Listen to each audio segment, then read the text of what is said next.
Morning, Les. Good morning, David. So you're trying to listen today? Is that what I'm I'm hearing? trying to be a catalyst today for you. Okay.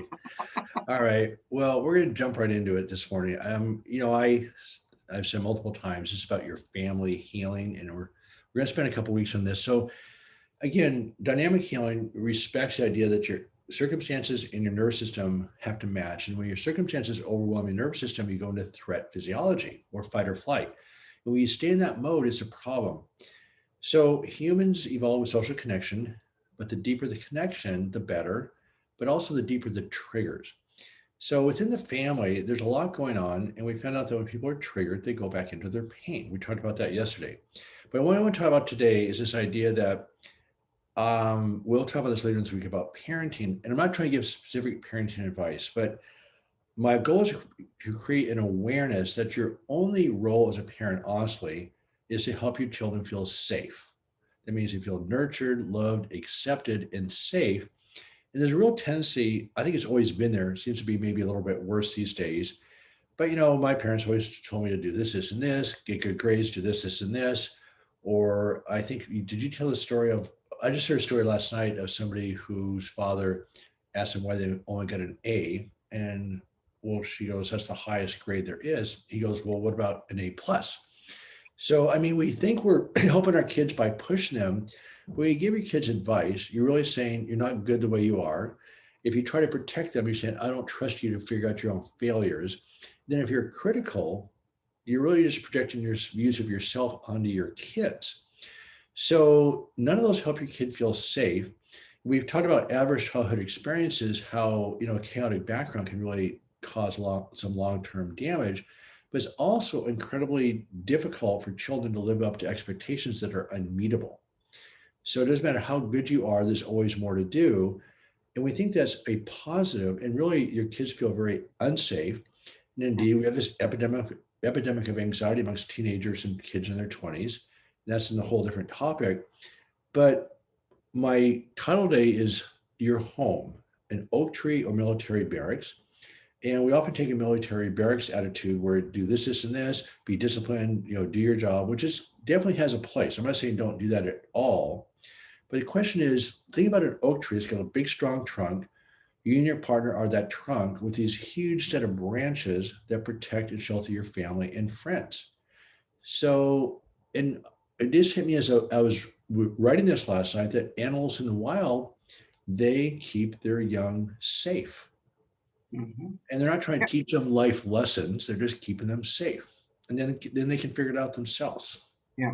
David, if you actually pause and have the audience members just pause, what you were saying is, as a parent, as a partner, as a person in the community, however you want to think of family, when, as you said, when we don't feel safe on the outside, it really just activates us, right? The sympathetic system. If you actually think about what you're saying, it actually applies for our internal world. So the outside family system, there's also an internal family system. And so think of your thoughts, emotions, and physical sensation as children within your household. And if you are berating yourself, if you are overindulging in the depression, anxiety, meaning that when you don't know how to deal with them, when you over-identify with a thought, feeling, or sensation, what happens is you become the thought, you become the emotion.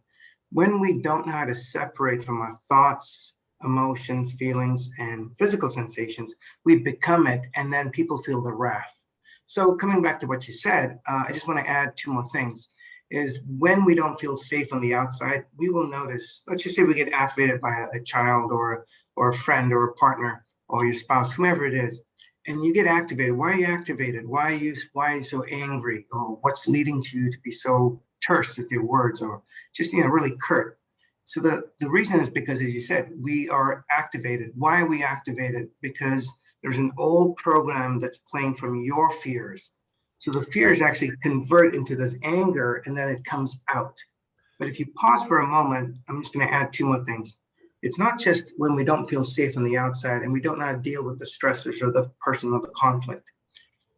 When we don't feel safe on the outside, inside, when we don't know how to deal with things on the inside, our thoughts, emotions, and we don't know how to deal with how to negotiate, how to be kinder to someone, outside, inside, and what's in between activates the sympathetic nervous system. And that leads to lots of anger. And if we just pause for a moment, think of the last time when you said something unhelpful. I bet you it came from a place of fear. Think about it. Don't give yourself excuses, because to give yourself excuse is to make yourself the victim and to blame someone else. We want accountability here. So, but just think about this, as David said, our job, coming back to full circle, when you cannot become aware of what's going on the inside or outside or what's in between, you're not creating safety. And I love what you just said. Animals in the wild, their number one job is to keep each other safe. And I was walking by the lake recently, and there was a mom and a dad, and the dad was actually moving the mom aside because as I was walking, it was so beautiful to see how the partner was protecting the other partner. Right. It's all about Yeah, I mean, safety. it's complicated. I mean, again, the closest relationships are your deepest triggers, and there's the people you should treat the nicest. I mean, you should never, honestly, I read this a couple days ago and I'll read it again later this week, is that honestly, people you should never yell at are your family, ever. You Yeah, have to keep living with them. You can yell at the grocery store clerk if you want to, because you don't have to live with them. But when you say things that are unkind, it does cause damage and it's yeah, lasting. So if you're being critical, giving advice, trying to mold your kid a certain way, it's not that much fun, by the way. It sort of gets tiring to do that for yeah, you and your child and your spouse. And just actually becoming aware and watching what happens becomes very interesting, very energizing, and it's creative. I mean, who yeah. knows how your kid's going to turn out? David, you had mentioned, was it a blog or recently? I can remember when we did this workshop recently. You are not your demons. Right. Yeah, I mean, your obsessive thought patterns, your self-critical self is actually who you are not. In other words, the reason why they're not obsessive positive thought patterns is because we don't suppress positive thoughts. We suppress negative thoughts. And so what happens, these quote demons in your mind become the opposite of who you are. They're actually who you are not. But Yeah, yet we project all this inadequacy onto people around us, especially our family. So the main thing today is we talk about this just as a tool. And I will give you the last word, Dr. Arya. oh, Actually, my friend, I feel like I've accomplished something here. You've actually, I think you're talking more than I am. You're the psychologist. So I have actually, we've made some progress here. The talking psychologist, what's going on? oxymoron statement. Yeah, well, the listening surgeon's an oxymoron too, There you go. Good right? one. So, and I don't think I've learned that yet, by the way, but I'm working on it. Where was I? We were, you were going to give me the last word. All right. Well, maybe you'll get it sooner than later because I think I forgot what I was trying to say. It was Yeah, important. yeah. No, what we were trying to say is we were talking about you're not your demons, and we were talking about obsessive thoughts, is where we were. And what David, once David gets back online here. Okay, I got it. No, I Go mean, this ahead. is a really important tool, and I still use it every day, sort of every minute now. I try to see what people are seeing when I say something or do something and act a certain way. I'm trying to visualize what people are seeing. And it's really humbling because if you're a little bit short, like something irritates you, you say something quick, well, I mean, to you it seems fine. It seems normal to be quick on something or a little bit abrupt. Guess what? It may not come across so well to the person you're talking to, especially your family. And then with repetition, people get sensitized to a certain tone of voice even. So just visualizing how people are viewing me when I act a certain way has been extremely helpful, Yeah, humbling. And again, I want my home to be that oak tree. I want people around me to feel safe. I don't want to be shoving advice and criticism down their throats, which I used to do all the time, by the way. yeah. And Dr. R, if you listened to my advice 20 years ago, you'd be a better person right now. Yes, and that's why I show up with you every morning to get this wisdom that you shell out. Right. So one of the things is before we end this morning, I wanted to make sure that we give you some real practical tools here. And one of the tools, besides what David said, is really just really emphasizing and not not your demons, right? Your thoughts and your feelings. And one of the things that Dave and I really want to emphasize, a couple of things here so you can walk away with this, is when you notice yourself getting fired up and wired up, one of the things I want you to do is ask yourself this one question. How do I wish to be towards myself and the other person? Let me repeat that again. This is called a value-based behavior, because even though your thoughts are drowning you and your emotions are making you so raw, whether it's about chronic pain or a disagreement, something about political, whatever it is when we get fired up and wired up, one, we will feel inflammation in our body, especially if it's sustained for several periods of hours.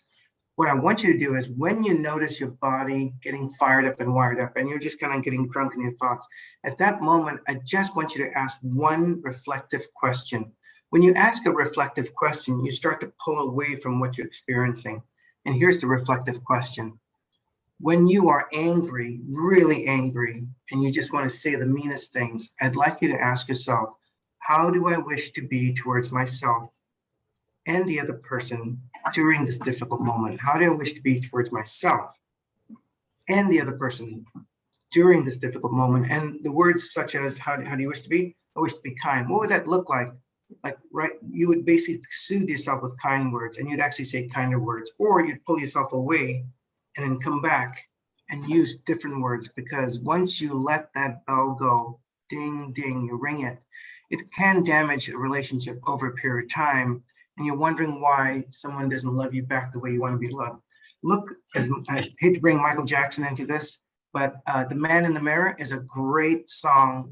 Listen to the lyrics. If you want someone else to change, how about you change yourself first? That's the message. But figure out, how do you wish to be every morning when you wake up? So this morning when I woke up, my first thought was, how do I wish to show up in this world? And I said, from a place of love and forgiveness.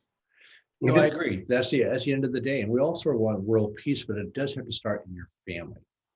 Yeah. I mean, that's the metaphor for life in general. We have a society of your family, you have the big society, you have the world, and you just have to understand how you want to be in the world and just keep pursuing that. And it's a learned skill. It's a trained, learned skill. It's not our instinct. Our instinct is to survive and react. So as Yeah. you train and so everything we've talked about, if you listen to us carefully, was expressive writing, talking to your thoughts, creating that space. You're creating space. Right. Then you can make a decent decisions. You make the better decisions repetitively, you start being nicer. Yeah. So again, do you want your home to be like a big oak tree, being protective, nurturing, and fun and enjoyable?